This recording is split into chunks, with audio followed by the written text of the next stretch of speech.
So basic English sentence structure जो है उसकी बात कर लेते हैं कि आपके पास एक सिंपल जो इंग्लिश स्ट्रक्चर है वो किस चीज़ों से मिलके बना होता है। तो बेसिकली आपके पास कोई भी जो इंग्लिश सेंटेंस है उसमें सबसे पहले आता है सब्जेक्ट, ओके, उसके बाद आता है वर्ब और उसके बाद आता है ऑब्जेक्ट। ओके, सो सब्जेक्ट क्या होता है? मिसाल के तौर पे मैं लिखता हूँ कि आई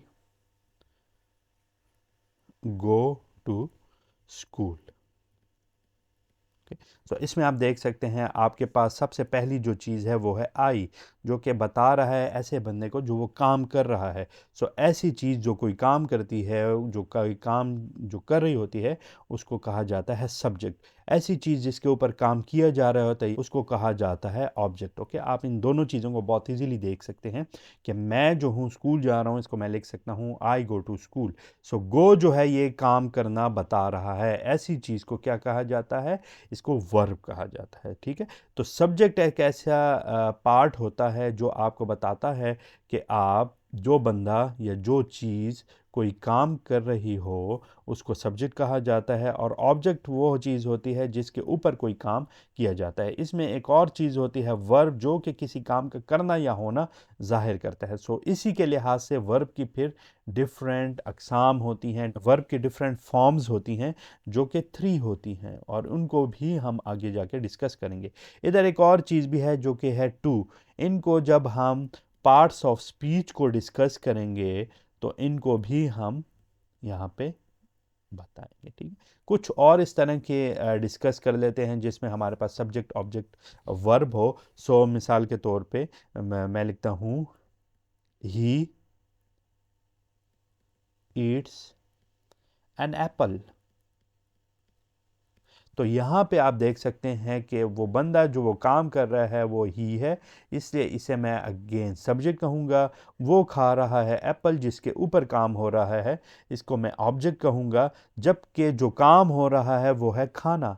ठीक है, जो वो खा रहा है, तो that is basically the Apple. So that is the verb, इसको वर्ब कहते हैं। एन क्या है? एन को भी हम पार्ट्स ऑफ स्पीच में डिस्कस करेंगे, लेकिन अभी बताता चलूँ कि ए या एन या द, इनको हम इंग्लिश की लैंग्वेज में कहते हैं आर्टिकल्स। ओके, और इनको भी हम बाद में डिस्कस करेंगे कि किस तरह लगाए जाते हैं। सिमिलरली इसके अलावा अगर आप कुछ और इस तरह की चीज़ों को डिस्कस करें, जिस तरह के हो गया है कि आई बॉट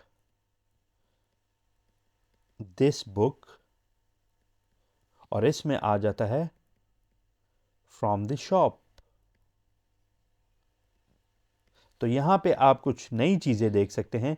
आई तो हो गया सब्जेक्ट, बुक हो गई ऑब्जेक्ट, बॉट हो गया क्या? वर्ब। जबकि इसमें एक नई चीज आ गई, दिस फ्रॉम द शॉप। ये भी किसी सेंटेंस का हिस्सा होता है और इसको कहा जाता है एक्सटेंशन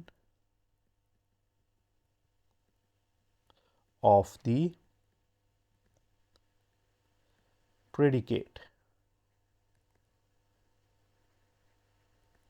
ओके, सो इसको एक्सटेंशन ऑफ द प्रेडिकेट कहा जाता है। सो किसी भी सेंटेंस में सब्जेक्ट ऑब्जेक्ट वर्ब के अलावा एक्सटेंशन ऑफ द प्रेडिकेट भी हो सकता है। तो इन चीज़ों को हम आगे जाके थोड़ा और भी डिस्कस करेंगे, लेकिन टेंसेस की तरफ जाने से पहले हमें एक सिंपल, जो आपके पास एक पॉजिटिव सेंटेंस होता है जिसमें आप कुछ भी बताते हैं, इसमें मैं किसी भी हुक्मिया सेंटेंस या किसी भी इस तरह की बात नहीं कर रहा जिसमें आप ऑर्डर दे रहे हो या कुछ, ये बस एक सिंपल सेंटेंस है जो कि आपको किसी काम का करना बता रहा है।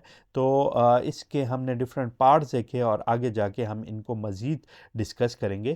तब तक के लिए आप इन चीज़ों को थोड़ा प्रैक्टिस करें।